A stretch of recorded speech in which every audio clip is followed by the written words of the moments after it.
des amis, des camarades de classe, des membres de ma famille aussi. On s'est rencontrés dans un village, il me disait qu'il a une fois parti en Europe parce qu'il veut quitter l'Afrique pour rejoindre l'Europe. D'autres amis, par exemple des camarades dans le quartier qui s'aiment pour l'Europe. J'ai des voisins, j'ai des amis, j'ai des grands frères qui sont partis dans l'immigration. Oui, mon mari, lui, il est là-bas, ça fait 20 ans maintenant. Mon père, lui, il habite en Europe. Il est là-bas depuis une vingtaine d'années.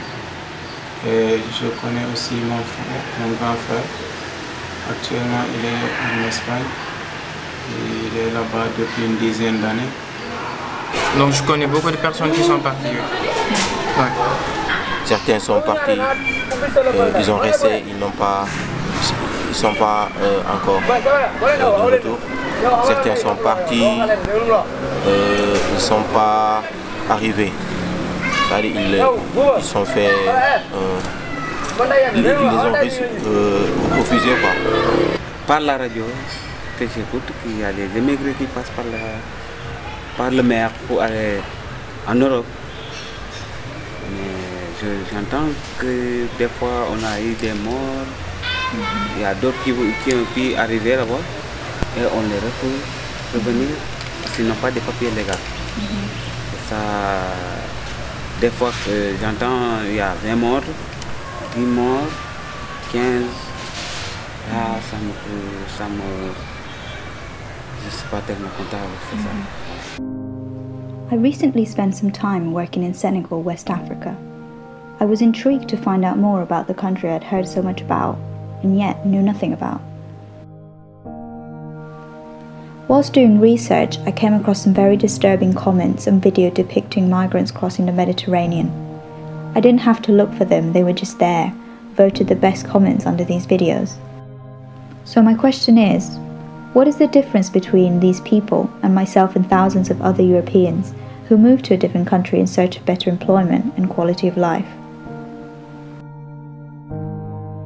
Knowing of so many who crossed the ocean to come to Europe from Senegal, I wanted to find out more about the issues at stake and why so many young people made the most costly decision of their lives, both physically and financially. Up to 200,000 Senegalese do not live in Senegal.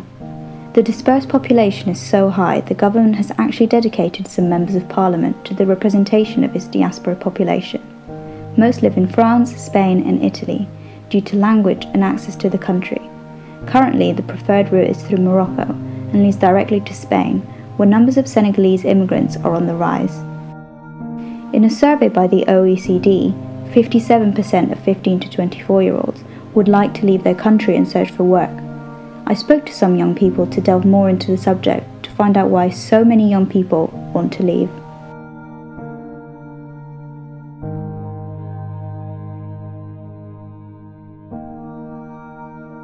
Toute personne qui fait de l'immigration ici au Sénégal, je pense que c'est dû à la pauvreté. C'est dû à la pauvreté parce qu'ils atteignent l'âge de pouvoir travailler et qu'ils n'ont pas quelque chose pour travailler, ils n'ont pas quelque chose à faire, raison pour laquelle ils ne voient rien que de s'immigrer. Actuellement, comme dans mon quartier, et ici même à Ziguinchor, je vois beaucoup de jeunes qui s'immigrent en Europe parce que je trouve qu'il y a un problème économique s'ils n'arrivent pas à trouver du travail. C'est difficile ici de réussir en Afrique. Peut-être il y a aussi manque de travail ici, il n'y a pas de travail pour les jeunes. Je pense que s'ils vont en Europe, ils vont trouver meilleur qu'ici, parce qu'ils restent ici sans travail. La vie est difficile, il y a la pauvreté. Je pense que c'est ce qui les pousse d'aller en Europe pour chercher du travail. Pour ceux qui partent pour des raisons économiques, la plupart d'entre eux, ils disent qu'il n'y a pas vraiment d'emploi dans le pays. Ou bien ils se disent que voilà, le taux de chômage est énorme et que donc le marché est trop serré, tellement serré qu'ils ne peuvent pas vraiment rester ici pour trouver un emploi. Moi parfois je me dis que ce sont juste des prétextes. en Casamance, il y a beaucoup de problèmes et les jeunes ne parviennent pas à trouver du travail. Ici en Afrique, il y a beaucoup de diplômés. Il y a les gens qui ont leur master et qui traînent, ils n'ont pas de boulot. Parfois, c'est le système privé, c'est-à-dire les ONG qui recrutent. Mais parfois, le début c'est bien, on te paie régulièrement, mais quand tu continues avec eux, parfois ils te disent qu'ils n'ont plus assez d'argent pour te payer. Il y a des problèmes par-ci par-là. Et d'autre part, l'État ne recrute plus. Le domaine privé ne recrute plus. Même si je vais là-bas pour balayer les rues, c'est beaucoup mieux parce qu'avec ce que je vais gagner, je vais pouvoir envoyer de l'argent au pays, je vais mettre de l'argent à côté et quand je vais rentrer, je vais pouvoir vivre la vie que je n'ai pas pu vivre en Europe. Je ne savais pas comment faire parce que je suis le dernier né de ma famille. Il y a un de mes grands frères qui sont à Dakar, Et quand je leur demande de m'aider, ils me disent que là où ils sont, ils ont déjà fait le bilan. Ça me trouve malheureux et je voulais émigrer pour aller en Europe trouver du travail. Parce que je peux dire que moi, dans ma famille, je suis le seul. Je suis le seul garçon. Les autres ce sont des filles et ils sont déjà mariés. Je vis avec mon papa et mon papa a 79 ans. Il ne peut rien faire, il ne voit pas. Tu le prends avec la main, le fais sortir dehors pour que le soleil, qu'il puisse prendre le soleil un peu. Ma maman a 60 ans. C'est un peu difficile de vivre avec eux. Si tu n'as pas quelqu'un qui t'aide, comment tu vas faire? C'est mieux d'aller faire quelque chose, trouver de l'argent pour eux. Pour l'année passée, j'ai pu perdre mon grand frère. C'est lui, lorsque j'étais à ASF, c'est lui que j'ai laissé à la maison. C'est lui que j'ai laissé à la maison. Je suis venu à ASF. Si j'ai un peu d'argent ou bien 5 000 francs, je l'envoie pour qu'il puisse avoir le courage de rester à la maison. Mais lorsque je l'ai perdu, il est mort dans un puits. C'était difficile. D'après lui, il me disait qu'il est l'aîné de sa famille. Certes qu'il a quelques professions, il sait faire quelques travaux manuels, mais avec l'argent qu'il gagne, ça ne le permet pas de survivre comme il le souhaite, cause pour laquelle il décide de partir en Europe. Ici au Sénégal, il y a dans la famille, il y a un père de famille ou bien un mère de famille qui a 5 enfants, 10 enfants, 9 peut-être. Je prends l'exemple de ma maman. Ma maman a 10 enfants. Et voilà. Avant de se marier avec mon papa, il a eu 10 enfants. Maintenant, quand tu regardes, on ne peut pas, tout dans la famille, on ne peut pas réussir nous tous. Il y aura d'autres qui vont réussir, d'autres ne vont pas réussir. Tes grands frères ou bien tes petites sœurs, si tu ne les aides pas, qui va les aider? Personne ne va pas les aider. C'est toi qui es devenu salarié, c'est toi qui devais les aider. Mais si tu ne les aides pas, eux ils vont dire que bon, nous aussi on va essayer de trouver quelque chose pour trouver de l'argent. Maintenant, si en tant qu'il y a l'émigration, pour aller à l'Europe, ils vont passer par là. Et puis en arrivant dans la mer, quand ils se noient, il y a encore des problèmes. Tu peux voir même un élève qui a fait ses études, arriver à l'université et revenir, il n'a pas la possibilité d'avoir un travail. Et ce jeune homme-là va dire que moi je ne peux pas rester dans ma famille et sans rien faire. Je veux aider mes parents sur les problèmes de leur situation. Donc je ne peux pas rester seul en étant élève ou en étant étudiant.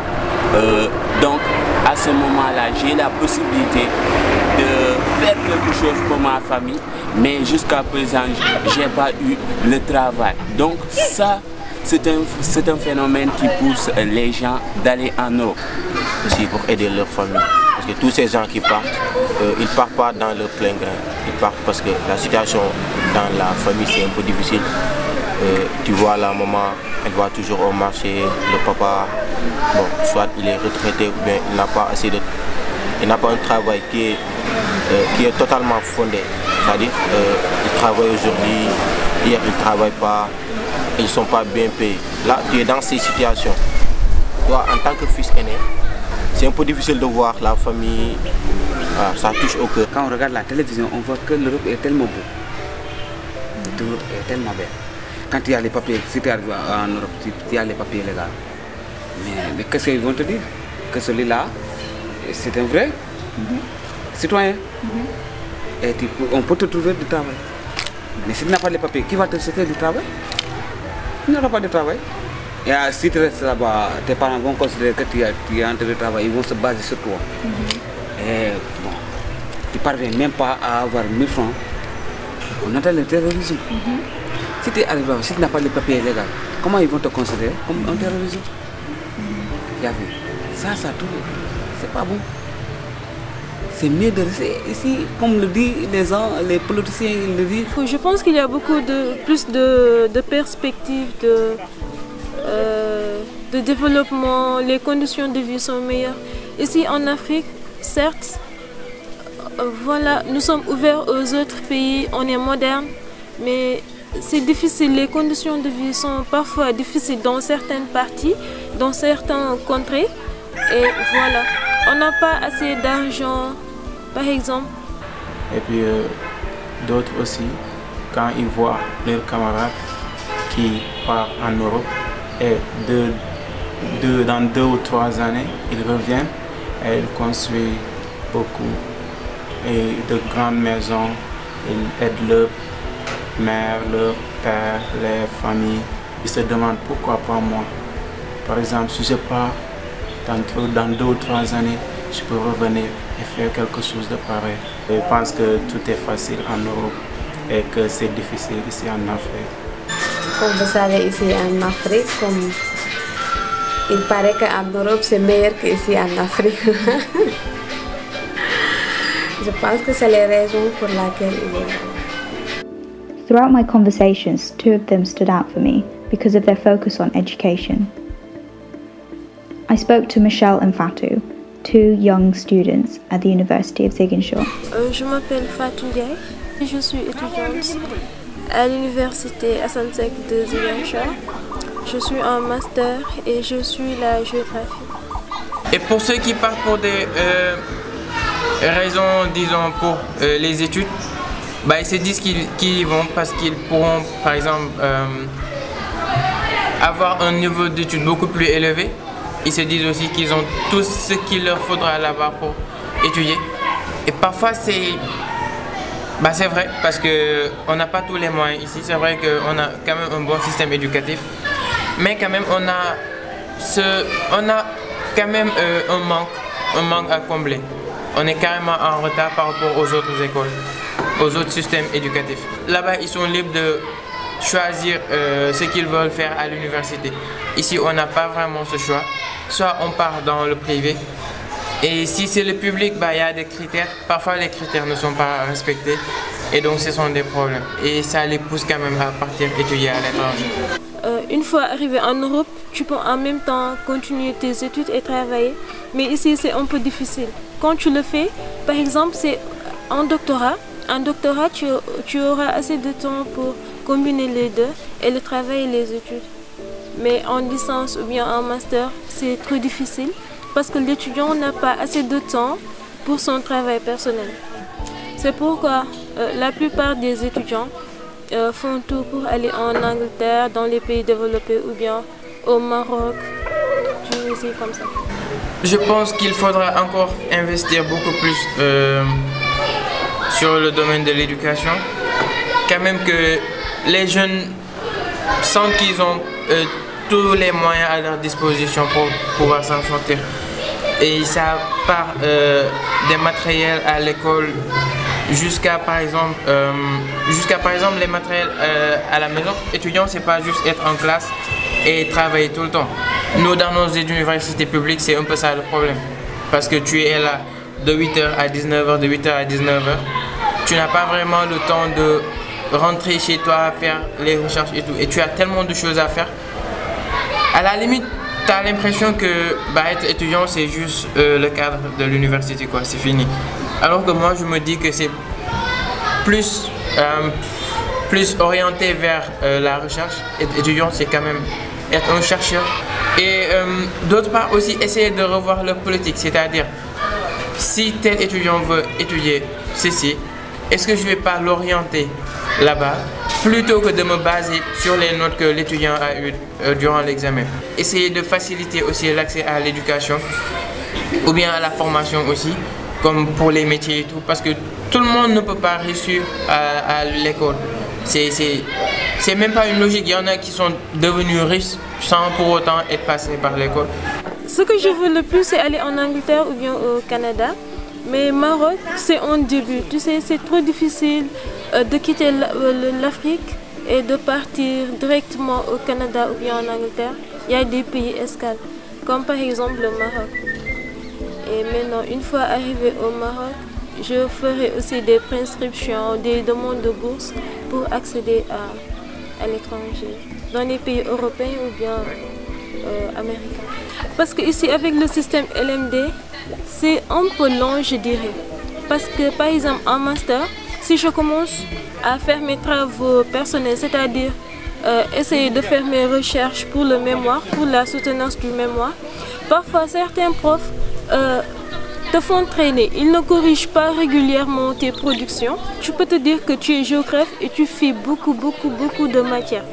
Ici, par exemple, moi, je suis géographe de formation, mais je fais la sociologie, je fais les mathématiques, statistiques, les chimies, physique-chimie. On fait beaucoup de matières scientifiques. On fait la technologie, on fait l'anglais, on fait beaucoup de choses. Et c'est ce qui fait que c'est plus difficile. The topic was so prevalent in the discourse of the country that whilst I was at an employability fair, this happened. Possible de gagner son avenir, qu'il est possible aussi de réussir. Il suffit juste d'avoir une bonne ambition, une bonne vision, du courage, de l'abnégation et d'y arriver. Bon, je vais vous donner juste un exemple sur moi, parce que j'ai eu mon bac en 2005. Je suis allé à l'université Cheikh Anta Diop de Dakar. Après 2009, je suis sorti de l'université. J'ai tapé gauche-droite pour chercher de l'emploi dans le gouvernement, mais ça trouve d'énormes difficultés. C'est après que j'ai su qu'il me faut croire en moi et monter mon propre entreprise. Lui qui est là, il est témoin des faits. Alors quand j'ai commencé, j'ai dit que je vais participer sur l'éducation des enfants. Alors j'ai créé mon propre entreprise, j'ai créé mon propre école privée en 2014. Depuis le début, j'ai commencé avec 10 petits-enfants et les mensualités étaient à bas niveau. Je cherchais d'abord à gagner la confiance des parents et avoir une sérénité dans le travail que je menais. Aujourd'hui, après 4 ans d'existence, je suis à plus de 200 élèves sur la petite enfance. J'ai 5 employés, j'ai mon bureau, j'ai tout, machallah. Mais le travail ne se limite pas là. Courage, je me dis que jusque-là, je n'ai bénéficié d'aucun soutien, aide, quoi que ce soit. Je me suis battu moi-même jusque-là et les affaires sont en train de réussir. Le destin, l'avenir se trouve à l'Eldorado. Regardez ce qui se passe en Libye. On est en train de massacrer des jeunes. Des jeunes sont en train de mourir dans les océans pour braver l'Europe, l'Italie, l'Espagne, partout. La vie est là. on peut gagner sa vie ici, tout peut se gagner ici. Il suffit maintenant d'y croire, d'avoir une bonne vision et ce serait possible. Young people named the 3 main reasons they emigrate as poverty, family pressures and poor education prospects. Although these are still major issues within Senegal, many of the young people I spoke to also recognize how much potential Senegal has and that they are all needed to make their country better. Mais lorsque j'ai fait ASS, l'ASS m'a dit qu'il y a beaucoup de possibilités de faire ici sans émigrer, aller en Europe. D'après la formation de ASS, j'ai pu retrouver ce qu'ils m'ont dit. Et maintenant, je voulais sensibiliser les gens, informer les gens, éviter l'immigration. Parce que si tu émigres, si par exemple, dans ta famille tu es le seul, si tu émigres, avant d'arriver en Europe, dans la mer, tu te noies, tu pénalises la famille. La Casamance est le grenier du Sénégal. Parce qu'en Casamance, on trouve beaucoup de fruits. Le maraîchage, l'arachide, on cultive en Casamance. Et en Casamance, on évacue ça sur Dakar. Au Sénégal, là on peut faire, transformer l'huile et on revend ça ici encore en Casamance. Mais si tu restes ici en Casamance, comme moi, j'ai 3 terrains. Si je parviens à bien occuper mes terrains, je fais le maraîchage, je fais le poulailler, je fais la plantation, je gagne plus d'argent. Je suis allé jusqu'à, j'ai fait la terminale, j'ai fait 2 fois le bac, j'ai pas pu obtenir mon bac et je suis revenu faire l'ACS. J'ai trouvé que seulement, c'est pas seulement le fait d'étudier que tu peux réussir. Tu peux faire quelque chose et réussir sans le bac. J'ai dit d'accord. Maintenant, je vais retourner au village et travailler, occuper mes terrains de mon père et faire quelque chose pour que je puisse retrouver de l'argent. Aussi, je vais partir, pas pour rester. Je suis sénégalais, je suis africain, le pays a besoin de moi, pas pour moi, mais le pays a besoin des Africains, le pays a besoin de nous. Certes, le Sénégal est un peu difficile, mais on peut vivre ici aisément. J'ai vu des gens qui vivent ici, qui ont leur famille, qui font tout pour leur famille, qui roulent de belles voitures et ils n'ont jamais été à l'extérieur. Je vais me focaliser sur mes études. Les projets, il y en a trop. Il y en a trop. D'abord, le seul souci c'est d'avoir un boulot. D'avoir un boulot. Pas pour avoir un boulot, non. Il faut avoir un boulot dont tu sais que je peux tout gérer sans l'aide de personne. On peut très bien vivre au Sénégal. Il y en a qui sont jamais sortis, qui n'ont jamais voyagé. Pourtant, ils sont des millionnaires, des milliardaires, ils sont là, ils ont leur argent. Ils ont juste eu la volonté de travailler et ils ont pu saisir l'opportunité qui s'est présentée. Et ils ont fait des affaires qui aujourd'hui leur apportent beaucoup d'argent.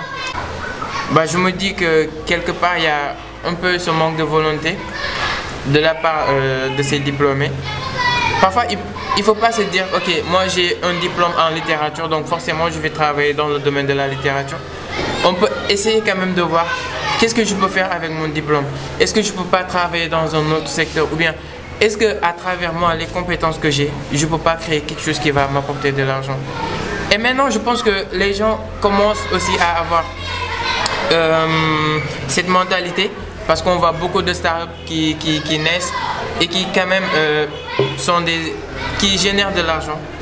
Si on reste ici en Afrique, avec tout ce qu'on apprend à l'école, les formations sur l'entrepreneuriat et les différentes choses qu'on apprend, je crois que si on reste ici et qu'on exploite nos capacités, je crois qu'on peut faire beaucoup de choses.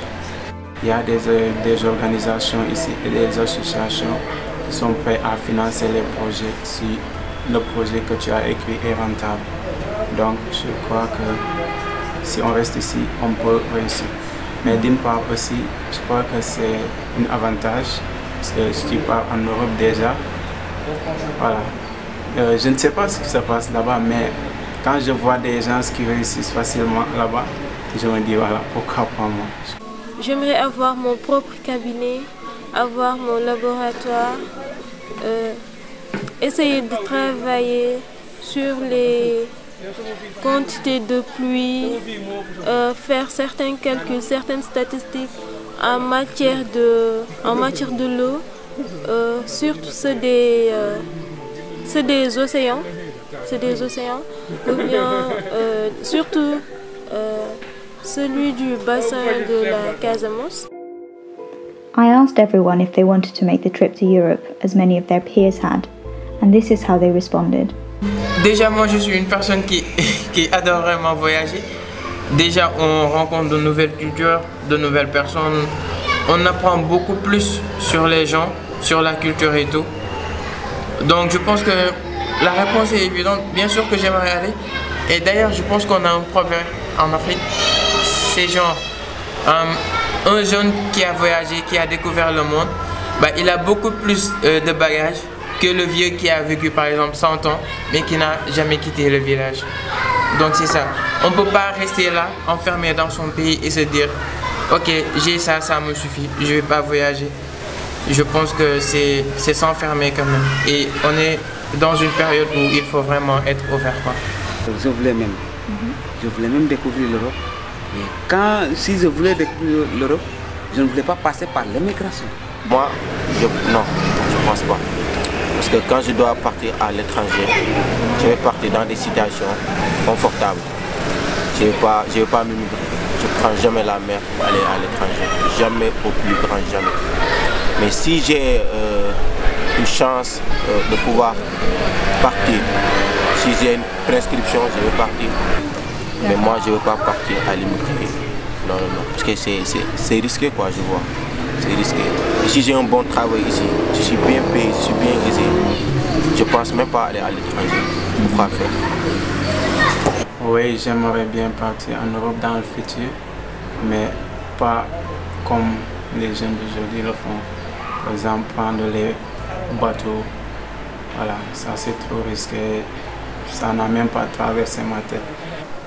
Moi, avant que je décide de partir en Europe, moi je souhaite d'avoir de la connaissance.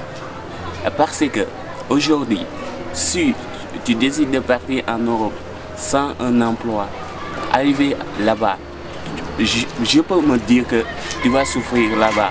Parce que là-bas, pour avoir du travail, il faut que tu aies une profession assurante pour que tu puisses survivre là-bas comme tu le souhaites. Je trouve que je suis le seul dans la famille. Et si je prends par l'immigration, je ne sais pas qu'est-ce qui va m'arriver. Et si je puisse perdre ma vie là-bas, je pénalise mon papa. Out of the people I spoke to, all of them saw the appeal of Europe and the Western world.